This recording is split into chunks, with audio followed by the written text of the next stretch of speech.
Get the individual level of fasting, the individual aspect, and get the social aspect as well. Think about others. And here I want to highlight something.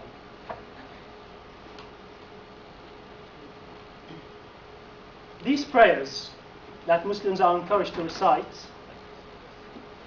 have the terms orphans, prisoners, those who are ill, with no reference, I repeat, with no reference to their religion or their ethnic background or their skin color. It reminds Muslims that in the month of Ramadan you need to care about others. Others, full stop. Whether they are Muslims or non-Muslims. Whether they agree with you in your sect or disagree with you. Whether they have the same political agenda as you or disagree with you. It's about others, regardless. It's about people. And that aspect of Ramadan is missing for Muslims and for non-Muslims. Stereotype is a disease that is spreading, and it has been through all nations, regardless of their religion. People, what I mean by stereotype is to take an individual and you pick one aspect of his personality, one aspect of his being. Originally from America, he's from, Pakistani, he's a Muslim, he supports this party. Just take one aspect. And because you have some sort of understanding about that country or that religion or that ethnic minority, you tend to form an understanding about that individual just from that aspect. And you treat him or her according to that aspect. And then we get into trouble. And I've many examples. I'm sure now you're just thinking about these many examples of stereotype. Hollywood, what does it present black people as? Criminals. Right? So the moment you see a black individual walking in the street in Brixton, in the back of your mind you think, it might be a criminal. Hollywood presents what? Muslims as extremists. So the moment you see someone with a beard, someone with a scarf, terrorists. Chinese people, communists. You start taking one aspect and you generalize and you judge that individual not by how good they are, how caring they are as people, whether they need help or not. No, you judge them just by that one aspect. And it can be negative, as I spoke about, black, Chinese, Muslims, and it can be positive as well. You tend to think that all the people from your religion are good. This is an advice for Muslims and for non-Muslims, by the way. You tend to think anyone who's a Muslim is a good person. And you favor him or her on others. So stereotype can be positive and can be negative. It all means it's wrong. All our problems, or most of our problems, social problems, stem from this one disease, stereotype.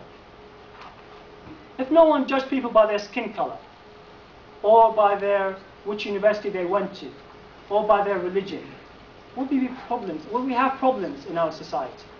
Forget about politicians and their agenda. I'm talking about people, about us. Will we have problems? Will we get at university each into his own society, in his own bubble, and leave the rest?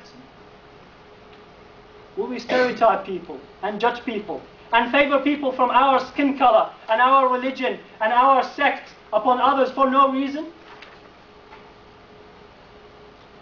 If you are in the month of Ramadan, whether you're fasting or not, whether you are Muslim or not, if you're going to follow the example of a great man called Muhammad, then remember that this man taught his followers to treat people equally and to treat people well.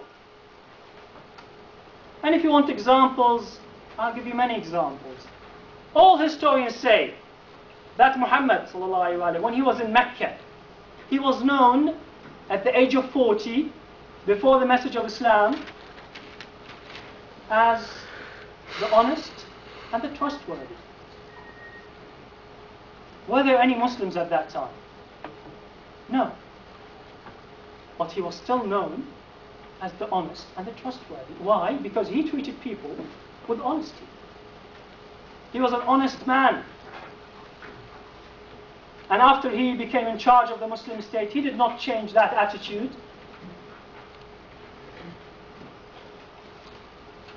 Treat people equally, regardless of their religion.